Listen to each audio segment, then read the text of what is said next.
बेदार की डाली छेलो बैठी ओला पांच जेड़ को ठंडो पानी पे ओला ही मेरा बुरा सा ही मेरा गुरा हम पहाड़ ओला चल पहाड़ जोला।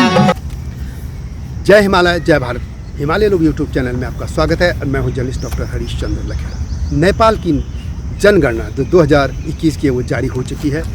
नेपाल की इस जनगणना के आंकड़े चिंताजनक हैं। नेपाल में हिंदू और बौद्ध इनकी जनसंख्या घटी है, जबकि मुसलमान और ईसाइयों की संख्या लगातार बढ़ी है और इसमें जो किरात हैं उनकी संख्या भी बढ़ी है। हालांकि हिंदू अभी भी सबसे बड़े धर्म के तौर पर मौजूद है और उसके बाद बुद्ध, लेकिन जिस तरीके से इनकी आबादी घट रही है और ईसाई और मुस्लिम की आबादी बढ़ रही है, उससे कभी यह हिंदू राष्ट्र इस देश के लिए यह शुभ संकेत नहीं है। नेपाल के प्रधानमंत्री पुष्प कुमार दहल प्रचंड ने हाल में यह रिपोर्ट जारी की और इस रिपोर्ट के अनुसार हिंदू 81.01%, बुद्धिस्ट 8.21%, मुस्लिम 5.06%, किरांत 3.17% और क्रिश्चियन 1.76% है। यह 2021 की जनगणना के आंकड़े हैं।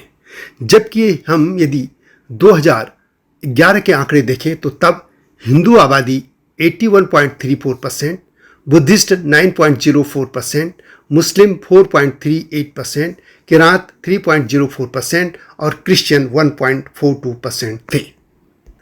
हम यदि इन दोनों जनगणनाओं के रिकॉर्ड या हम ये कहें कि एक दशक में जो आबादी का फेरबदल हुआ है वह यह है कि हिंदू आबादी 0.33% घटी है और इसी तरह बौद्ध भी 0.83% कम हुए हैं। जबकि जो बढ़े हैं उनमें मुस्लिम आबादी सबसे ज़्यादा बढ़ी है, वह है 0.68%, ईसाई पॉपुलेशन 0.34% और किरात 0.3%। ये इनकी बढ़ोतरी हुई है। वैसे तो क्रिश्चियन आबादी को लेकर यह कहा जाता है और माना भी जाता है कि वह कम से कम 10% आबादी हो चुकी है, लेकिन लोगों ने अपनी धर्म को इस जनगणना में शामिल नहीं किया क्योंकि इससे उनको जो आरक्षण के लाभ मिलते थे वे छूट सकते थे, वो इनसे वे वंचित हो सकते थे। क्योंकि इनमें एक बहुत बड़ी पॉपुलेशन जो वहाँ की वो दलित आबादी है और इसके अलावा कुछ आदिवासी भी है। लेकिन जो दलित आबादी है, यदि उनको अपना वो धर्म हिंदू धर्म या बौद्ध हैं या जो भी थे, यदि वो इसको छोड़ देते न लिखते तो वे जो आरक्षण के या अन्य लाभ जो उनके मिलते हैं उनसे वो वंचित हो जाते। इसलिए अनऑफिशियल ये कहा जा रहा है और माना भी जा रहा है कि ये क्रिश्चियन की आबादी कम से कम 10% है। इसीलिए इस जो जनसंख्या के आंकड़े हैं उनमें क्रिश्चियन पॉपुलेशन को लेकर वो हिंदू भी और मंगोल जो संगठन है वे भी उस पर उंगली उठा रहे हैं। कभी जो नेपाल था वह हिंदू राष्ट्र था, लेकिन माओवादियों के सत्ता में आ जाने के बाद इसे धर्मनिरपेक्ष देश घोषित कर दिया गया और उसके बाद ये लगातार दिख रहा है कि हिंदू पॉपुलेशन और बुद्ध पॉपुलेशन जो बौद्धों की है वो लगातार घटी है, जबकि क्रिश्चियन और मुस्लिम आबादी बढ़ी है। क्रिश्चियन को लेकर तो यह है कि उनके लिए इंटरनेशनल रिपोर्ट में लगातार कह चुकी हैं कि यदि विश्व में कोई देश है सबसे ज़्यादा जिसका ईसाईकरण हो रहा है, जहाँ क्रिश्चियन आबादी बढ़ रही है, तो वह है नेपाल। यानी सबसे ज़्यादा जो तेज़ी से ईसाईकरण हो रहा है वह है नेपाल और इसमें सबसे ज़्यादा जो ये मिशनरी काम कर रहे हैं वो दक्षिण कोरिया की हैं। इसके अलावा भारत की दार्जिलिंग क्षेत्र के भी बहुत सी मिशनरी वहाँ काम कर रही हैं। कभी नेपाल हिंदू राष्ट्र था और भारत के लोग भी जो कभी सपना देखते थे कि भारत भी हिंदू राष्ट्र होता है, क्योंकि जब मुस्लिम को पाकिस्तान दे दिया गया था तो उनका हक उसी समय ख़त्म हो गया था। लेकिन यहाँ गांधी और नेहरू की जो नीति थी उसमें इस देश को धर्मनिरपेक्ष घोषित कर दिया गया और इस तरीके से जो बहुमत का हिस्सादारी थी वो ख़त्म कर दी गई। इसलिए वो भारत के लोग भी खुश होते थे कि कम से कम एक राष्ट्र तो है जो कि हिंदू राष्ट्र है, वो नेपाल।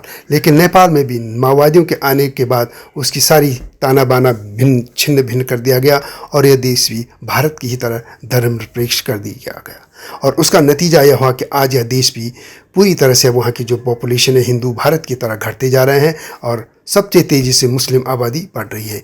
यानी सबसे ज़्यादा यदि हम पॉपुलेशन देते जो मुसलमानों की आबादी भारत में जिस तेज़ी से बढ़ रही है उसी तेज़ी से नेपाल में भी। और नेपाल में तो एक और भी संकट है कि वहाँ पे ईसाईकरण भी बहुत तेज़ी से हो रहा है। तो इस तरह जो कभी हिंदू राष्ट्र था, वहाँ पे कम से कम ये धर्म बचा था, वहाँ पर बुद्ध भी संकट में हैं, बौद्ध और हिंदू भी। जिस तरह भगवान बुद्ध हो या माता सीता, उनका ये जो देश है वो अब संकट में है धर्म के मामले में। इसके अलावा नेपाल में और भी कई चीज़ें सामने आई हैं, जिसमें जो लोग बाहर चले जा रहे हैं वे लौट नहीं रहे हैं, यानी जो विदेशों में चले जा रहे हैं वो लौट नहीं आ रहे हैं, और पहाड़ों से भी वहाँ में तराई और मधेसी क्षेत्र या काठमांडू घाटी की तरफ पलायन तेजी से हुआ है, और इसके अलावा वहाँ भी वृद्ध आबादी बढ़ रही है।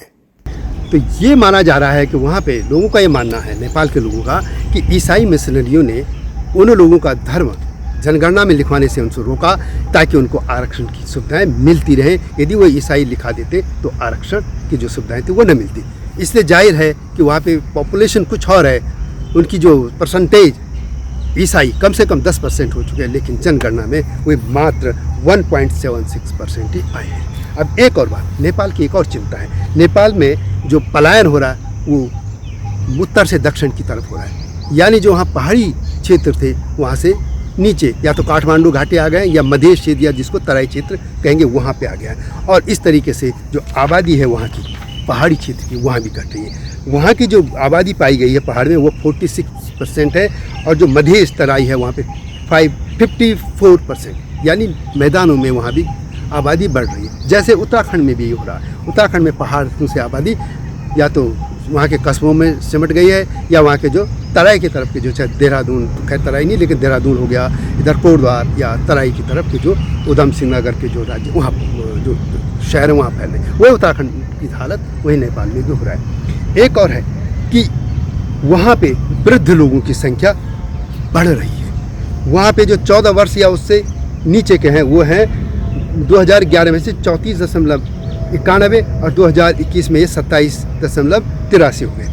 और 15 से 59 साल तक की आबादी जो 2011 में थी वो थी 56.96%, और 2021 में हो गई 61.96%, यानी ये बढ़ गई। और 60 साल से ऊपर की जो आबादी है वो थी 2011 में 8.13%, और अब 2021 में 10.21 मतलब 10.21%, यानी ये बढ़ गई है। वहाँ पे ये आबादी बढ़ रही है। तो अब 2-3 चीज़ें वहाँ पे खास तौर पे हैं कि क्रिश्चियन आबादी बढ़ी, लेकिन उसके आंकड़े सही नहीं आ पाए। दूसरा है कि पहाड़ से तराई या मधेश जो इलाका है वहाँ के पलायन हो रहा है, या काठमांडू घाटी की तरफ। एक और सबसे बड़ी बात कि नेपाल में जो भी लोग विदेश जा रहा है वो लौट नहीं रहा है। ये चिंता की बात है। नेपाल में जो विदेश जा रहा है वो लौट नहीं रहा है। ये इनकी जो 12वीं जो रिपोर्ट है जनगणना, उसके आंकड़े बता रहे हैं, और यह नेपाल के लिए चिंता का विषय है। तो ये वीडियो कैसे लगी कमेंट में अवश्य लिखें, और हिमालयी सभ्यता पर केंद्रित इस चैनल को सब्सक्राइब करना न भूलना। वीडियो को शेयर भी कीजिएगा, लाइक भी कीजिएगा, आपसे अनुरोध है, और अगली वीडियो की प्रतीक्षा कीजिए। तब तक जय हिमालय, जय भारत। हिमालय पे पेड़ हो तो गीत गाएंगी नदियाँ, गीत गाएंगी नदियाँ। पेड़ों पे चिड़िया है तो गीत गाएंगी नदियाँ, पेड़ों पे चिड़िया है तो गीत गाएंगी नदियाँ। माँ की लोरी जैसे होते हैं नदियों के गीत।